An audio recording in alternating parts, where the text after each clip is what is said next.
Class 10th की math के page number 234 के ऊपर आपका उदाहरण नंबर 1 दिया हुआ है। सिद्ध कीजिए कि दो साक केंद्रीय वृत्तों में बड़े वृत्त की जीवा जो छोटे वृत्त को क्या करती है, स्पर्श करती है। यानी कि कोई भी दो साकेंद्रीय वृत्त है उसमें बड़े वृत्त की जीवा छोटे वृत्त को स्पर्श करेगी तथा स्पर्श बिंदु पर समद्विभाजित करेगी। देखिए आपको इसमें 3 मीनिंगों को पहले समझना पड़ेगा तभी आपको प्रश्न समझ में आएगा। पहला है साकेंद्रीय वृत्त, दूसरा है वृत्त की जीवा,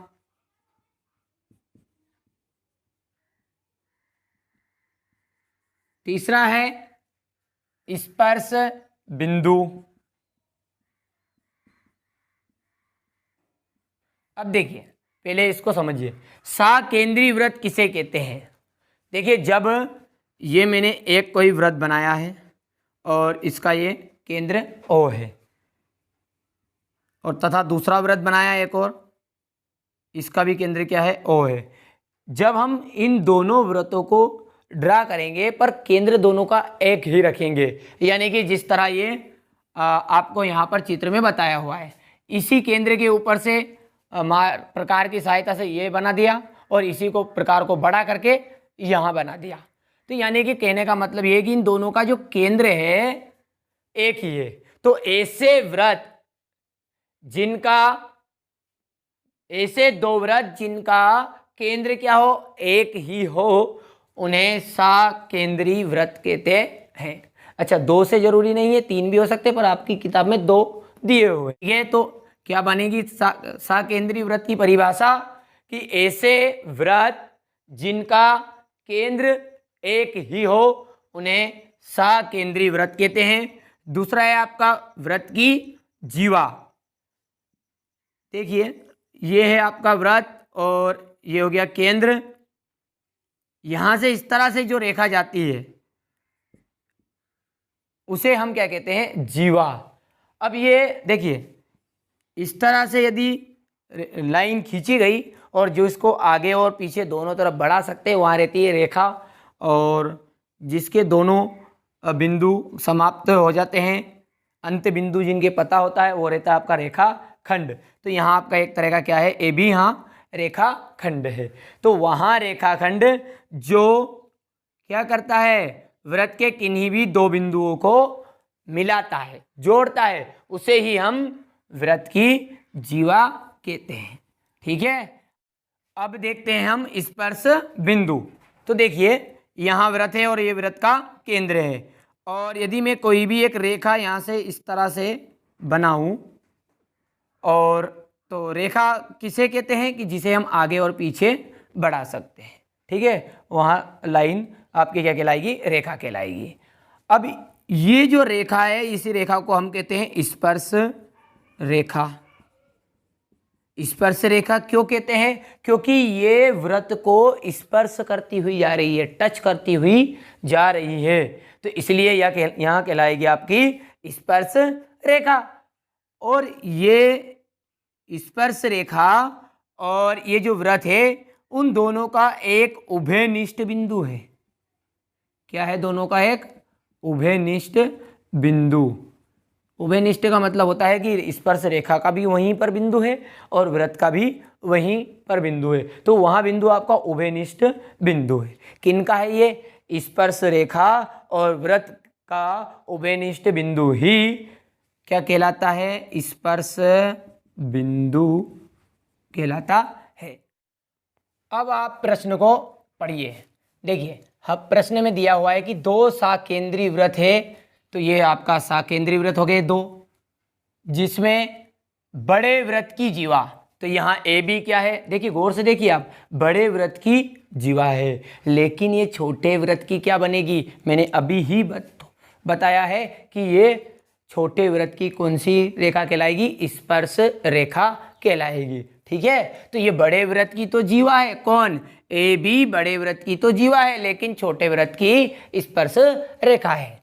तो जो छोटे वृत्त को क्या करती है, स्पर्श करती है, इसलिए स्पर्श करेगी तो स्पर्श रेखा बन जाएगी और स्पर्श बिंदु पर समद्विभाजित हो जाती है। कौन? ये जो स्पर्श रेखा है ये दो बराबर भागों में यहां से टूट जाती है। यही आपको सिद्ध करना है कि AP इक्वल BP, ये क्या है आपको सिद्ध करना है। अब इसको हम थोड़ा सा लिख लेते हैं। तो आपको ज्ञात क्या क्या है वहां देखिए, ज्ञात है आपको कि C1 और C2 दो सकेंद्री वृत्त है।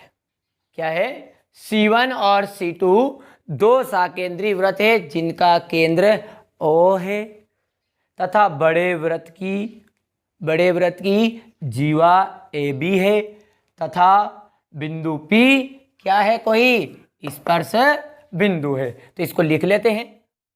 तो देखिए यहां लिख लिया है कि C1 और C2 क्या है? दो सकेंद्री वृत्त है जिनका केंद्र क्या है? दोनों का मिलके O है। AB बड़े वृत्त की जीवा है एवं बिंदु P क्या है आपका? स्पर्श बिंदु है। और सिद्ध क्या करना है कि वहाँ जो रेखा है स्पर्श रेखा वो समद्विभाजित हो जाती है, यानी कि AP के इक्वल क्या सिद्ध करना हमको? BP।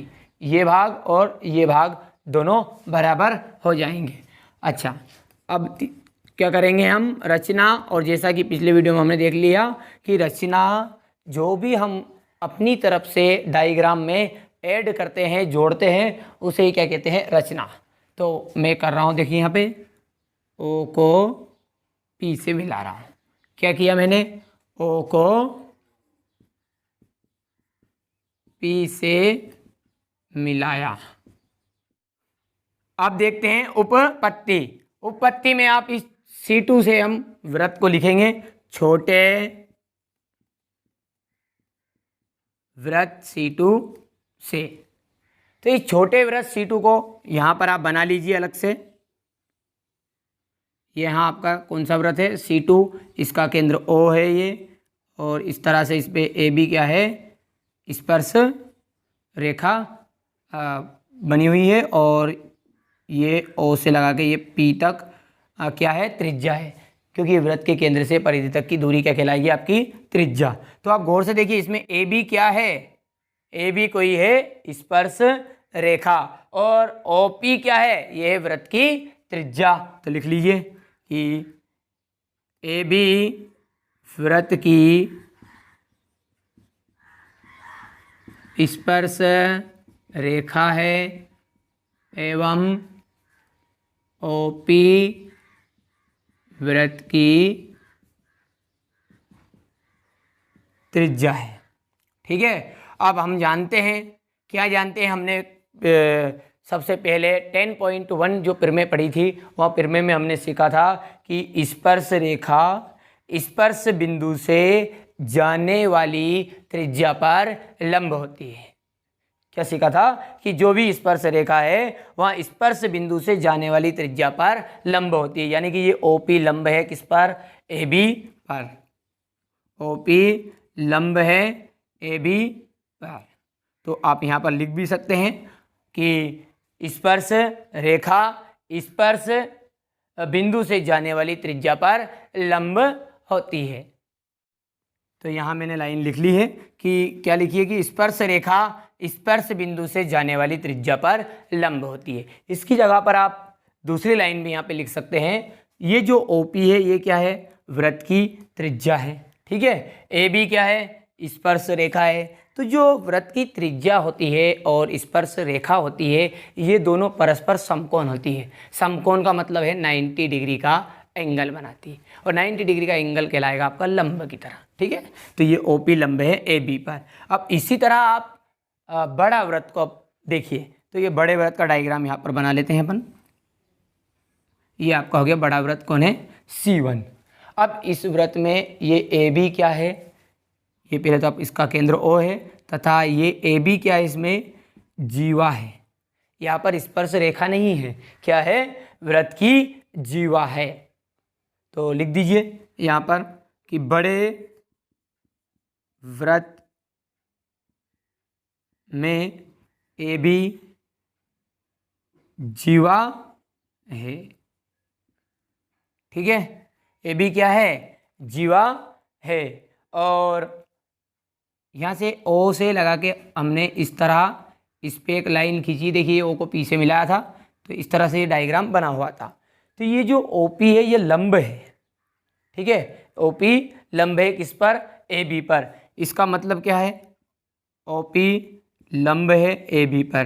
कहने का मतलब ये है कि ये है वृत्त का केंद्र ओ, ठीक है, ये वृत्त का केंद्र है ओ, और ये ए बी क्या है, जीवा है।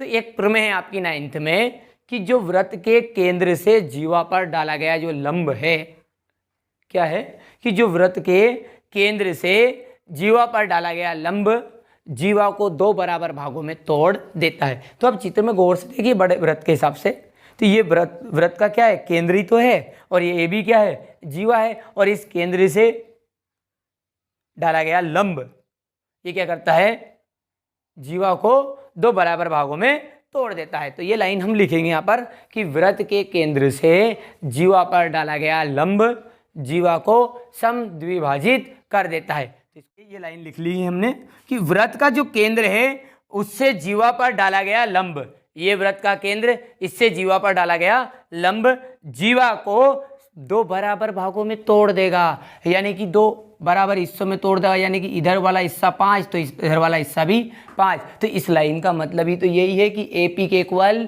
B P. देखिए ए पी के इक्वल बी पी, तो यहाँ लिख दीजिएगा A P equal B P.